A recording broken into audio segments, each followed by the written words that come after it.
Hari ni Kak Ain masak char kway teow. Kak Ain masak sendiri sebab Kak Ain nak kerang banyak-banyak, tauge banyak-banyak. Kak Ain punya favourite. Bila Kak Ain masak char kway teow, Kak Ain akan buat sos dia dulu. Campur segala kicap, sos tiram, cili kering kisar.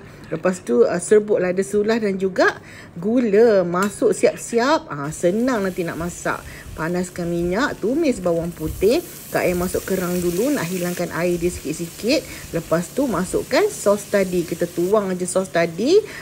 Kita masak bagi dia pekat. Masukkan fish ball ke, fish cake ke, ikut suka. Kemudian bolehlah masukkan kway teow. Bila gaul-gaul ni dah terliur dah.